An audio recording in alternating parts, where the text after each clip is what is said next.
కాళేశ్వరం ప్రాజెక్టుపై justice PC Ghosh commission విచారణ కొనసాగుతుంది. హైదరాబాద్లోని బీఆర్కే భవన్లో కమిషన్ విచారణ జరుపుతుంది.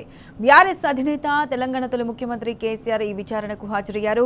కేసీఆర్తో జస్టిస్ పీసీ ఘోష్ ముఖాముఖి విచారణ జరుపుతున్నారు. కాళేశ్వరం ప్రాజెక్టు ప్రాధాన్యత, ప్రాణహిత చేవేళ్ల ప్రాజెక్టు రీడిజైనింగ్ ఉద్దేశం, అనుమతులు తదితర అంశాలపై కేసీఆర్ను వివరిస్తున్నారు. గోదావరి జలాల్లో తెలంగాణ హక్కును ఉపయోగించుకోవడంలో కాళేశ్వరం ప్రాజెక్టు ప్రాధాన్యతను కేసీఆర్ వివరిస్తున్నారు. ఇక దీనికి సంబంధించి పూర్తి అప్డేట్స్ బీఆర్కే భవన్ నుంచి మా ప్రతినిధి రంజిత్ లైవ్ లో అందిస్తారు. రంజిత్, చెప్పండి, బీఆర్కే భవన్ కు ఎమ్మెల్యేలు, మాజీ మంత్రులు, ఎమ్మెల్సీలు అక్కడికి చేరుకుంటున్నారు. ప్రజలు కూడా వేలల్లో చేరుకుంటున్నారు. అంటే పోలీసులు ఎక్కడికెక్కడ రహదారులను కట్టడి చేసినా ప్రజలు, అభిమానులు అక్కడికి చేరుకుంటున్నారు. అయితే ఈ రేవంత్ రెడ్డి కక్ష సాధింపు చర్యను ప్రజలు ఏమనుకుంటున్నారు? పూర్తి అప్డేట్స్ ఏంటి?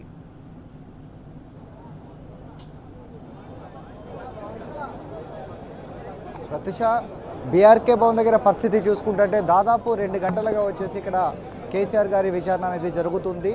అంటే తెలంగాణ రాష్ట్రం సాధించాక నిధులు నియామకాలనే నినాదంతో తెలంగాణ రాష్ట్రాన్ని సాధించి తెలంగాణ రాష్ట్రం రాకముందు హైదరాబాద్ నగరం కావచ్చు, తెలంగాణలో ఒకవైపు పంట పొలాలు కావచ్చు, మనకు హైదరాబాద్ నగరం ఉన్న ప్రజలకు నీళ్లు లేక కూడా ఇబ్బందులు పడే పరిస్థితులు కనబడాయి.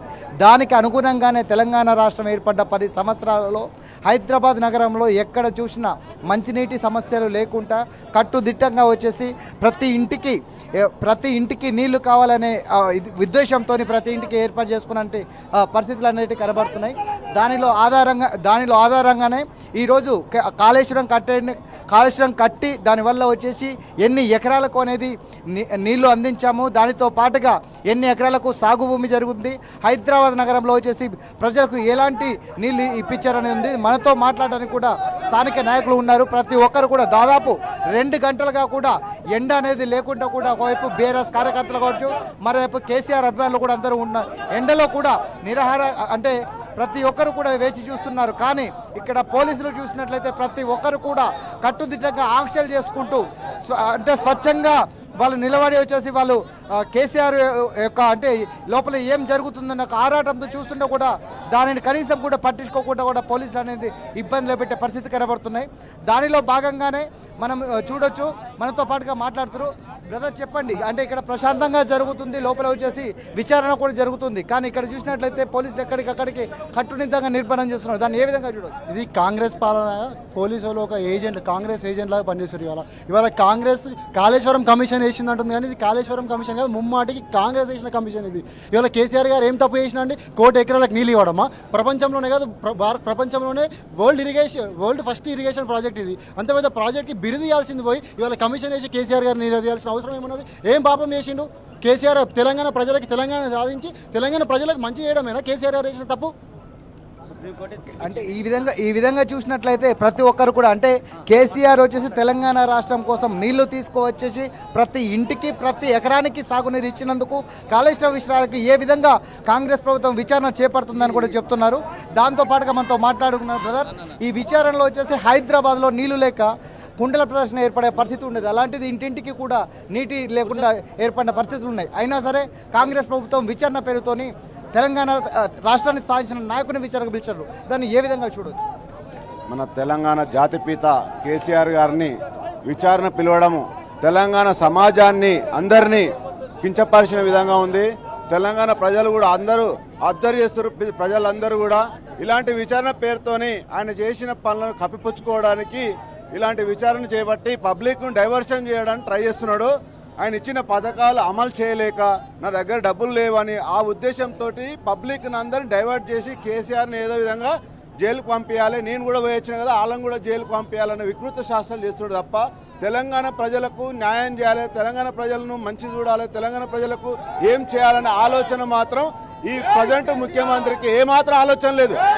తెలంగాణ పాలించాల్సింది పోయి తెలంగాణను ఏ విధంగా చెడగొట్టాలి, తెలంగాణను ఏ విధంగా విచ్చలవిడి చేయాలి, తెలంగాణను కేసీఆర్ గారు పచ్చగా చూస్తే తెలంగాణను ఎండిపోయే తెలంగాణ తయారు చేసింది మళ్ళీ ఇప్పుడు వచ్చిన ముఖ్యమంత్రి. చెప్పండి, అంటే ప్రస్తుత యొక్క పరిస్థితులు అనేది ఏ విధంగా ఉన్నాయి, పోలీసుల ఆంక్షలు అనేది ఏ విధంగా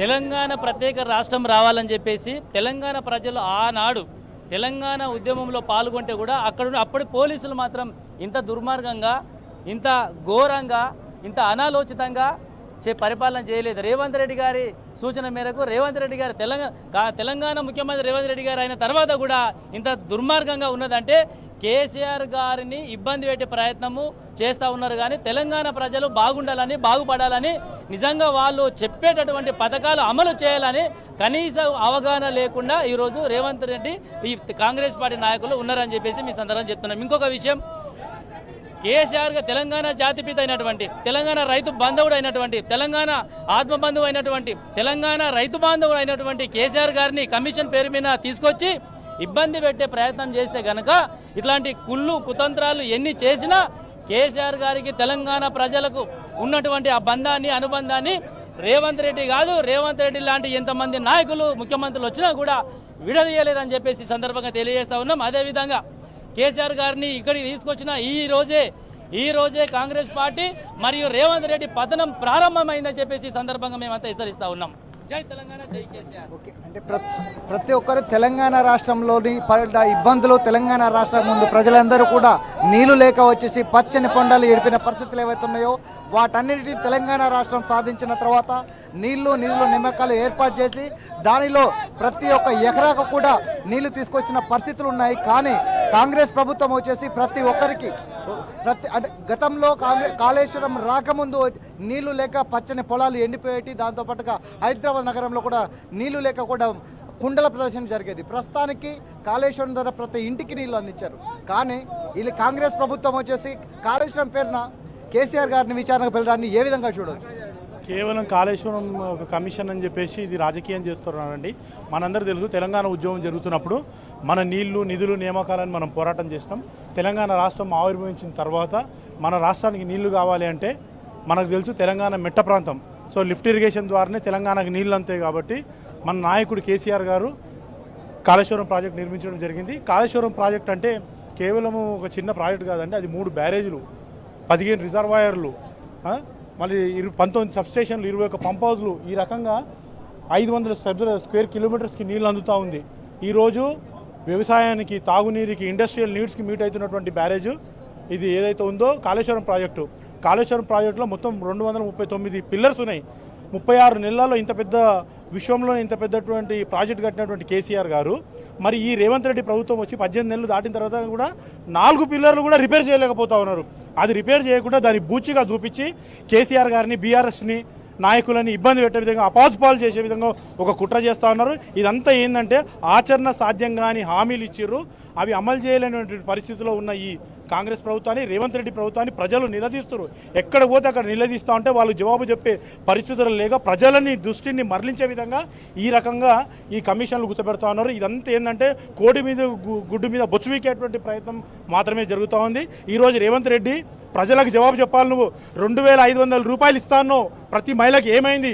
ఫెయిల్ అయినావు నువ్వు. 4000 రూపాయలు పెన్షన్ ఇస్తాను, ఆ విషయంలో ఫెయిల్ అయినావు నువ్వు. కళ్యాణ లక్ష్మితో పాటు 1 తులం బంగారం ఇస్తాను, ఆ విషయంలో ఫెయిల్ అయినావు. ఈరోజు ఆర్థికంగా ఇబ్బంది పరిస్థితిలో ఈ తెలంగాణ ప్రభుత్వం రాష్ట్రం ఉంది.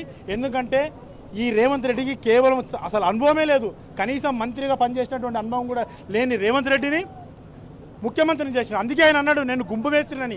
ఆయనకు పరిపాలన మీద అవగాహన లేదు, పరిపాలన చేయలేక ఈ రకంగా పబ్లిక్ని డైవర్ట్ చేయడానికే ఈ యొక్క కమిషన్లు పెట్టి పబ్లిక్ని పట్టేయాలని చూస్తారు.